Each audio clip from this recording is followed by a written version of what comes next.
Hello guys, welcome back to my channel. మళ్ళీ మీ ముందుకు ఒక మంచి రెసిపీతో అయితే వచ్చేసానండి. అదే మటన్ కర్రీ అనమాట. సో దీన్ని ప్రిపేర్ చేసుకునే ముందు స్టవ్ వెలిగించుకొని కుక్కర్ పెట్టేసుకోవాలండి. దీంట్లో ముందే కడిగి పెట్టుకున్నటువంటి మటన్ని 5-6 టైమ్స్ వాష్ చేసుకొని చక్కగా ఉడకబెట్టేసుకోవాలండి. మటన్ వేసేసుకొని అందులో తగినన్ని నీళ్ళు అయితే పోసేసుకొని చక్కగా ఆ ముక్కలన్నీ ములిగేంత వరకు వేసేసుకొని ఇందులో కాస్త ఉప్పు అలాగే పసుపు రెండు వేసేసుకొని పెట్టేసుకోవాలండి. ఇది ఉడికేలోపు మనము మిగతా ప్రాసెస్ అనేది చూద్దాం ఒకసారి. దీన్ని ఒక 10 విజిల్స్ వరకు రానివ్వాలండి. నెక్స్ట్ మళ్ళీ స్టవ్ వెలిగించేసుకొని చక్కగా వేరొక కడాయి అనేది తీసుకోవాలండి.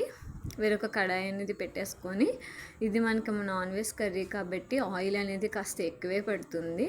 సో ఇందులో మంచిగా ఆయిల్ వేసేసుకోవాలండి.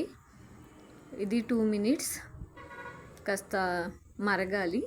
ఈ ఆయిల్ మరిగిన తర్వాత ఇందులోనే బిర్యానీ సరుకులు ఉంటాయి కదండి, అవి కొంచెం వేసేసుకోవాలండి. ఇవి కాస్త మగ్గిన తర్వాత ఒక 3 ఉల్లిపాయలు కట్ చేసేసుకొని చక్కగా వేసేసుకోవాలి. ఈ రెండు చక్కగా వేగిపోవాలండి. మనకి ఆ పచ్చివాసన అనేది పోవాలి. ఇందులో రెండు లేదా 3 పచ్చిమిరపకాయలు వేసుకొని బాగా కలిపేసుకోవాలండి. ఇది బాగా ఫ్రై చేసుకోవాలన్నమాట. ఎందుకంటే పచ్చివాసన ఉంటే కర్రీ అస్సలు బాగోదు. సో బాగా ఫ్రై చేసేసుకొని ఇందులో అల్లం వెల్లుల్లి పేస్ట్ తగినంత వేసేసుకొని బాగా మిక్స్ చేసేసుకోవాలండి. నాకు వంట చేయడం అనేది స్టార్టింగ్లో వచ్చేది కాదు, ఇప్పుడైతే కాస్త బాగానే చేస్తున్నాను అనమాట. సో ఇలాగా బాగా ఫ్రై చేసేసుకోవాలండి.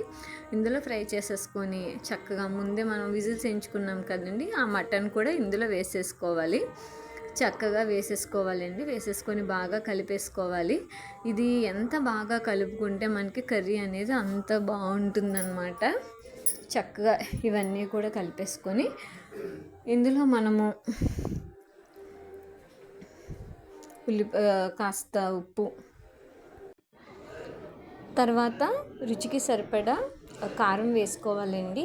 కారం అనేది మన యొక్క స్పైసీనెస్కి తగ్గట్టుగా వేసుకోవాలన్నమాట. కొంతమంది చాలా ఎక్కువ తింటారు, కొంతమంది తక్కువ తింటారు. సో ఇంట్లో చిన్నపిల్లలు ఉన్న వాళ్ళు అయితే మాత్రం తక్కువ వేసుకోవడానికే ప్రిఫర్ చేస్తారు. మా అబ్బాయి ఎక్కువ కారం అవి తినండి, సో నేను తక్కువే వేస్తానన్నమాట. మీ రుచికి సరిపడినట్టుగా మీరు క్వాంటిటీని పెంచుకోండి. కారం కూడా వేసేసుకొని ఇలా బాగా కలిపేసుకోవాలి. ఇలా మనం ఒక 5 మినిట్స్ వరకు ఉంచుకోవాలండి. ఇలా ఉంచుకున్న తర్వాత ఆ ముక్కలన్నీ ములిగే వరకు కూడా నీళ్ళు అనేవి వేసుకోవాలన్నమాట. ఇక్కడ వాటర్ అనేది బాగా ఎక్కువ అవ్వకూడదు. వాటర్ ఎక్కువ అయితే ఏమవుతుందంటే టేస్ట్ అనేది పోతుందన్నమాట. సో వాటర్ అనేది ఎక్కువ కాకుండా దానికి ఆ ముక్కలు ములిగే వరకు కూడా వాటర్ అనేది పోసుకోండి. నెక్స్ట్ వచ్చేసి ఫ్లేమ్ని మీడియంకి అడ్జస్ట్ చేసుకోండి. మరీ హై ఫ్లేమ్ పెడితే కర్రీ మాడిపోతుంది, అలాగని లో ఫ్లేమ్లో కూడా పెట్టకూడదు. ఇలా పెట్టేసుకొని ఒక 15 మినిట్స్ ఉంచుకున్న తర్వాత ఇదిగోండి ఇలా చూస్తే మనకి వేడితో రుచికరమైన మటన్ కర్రీ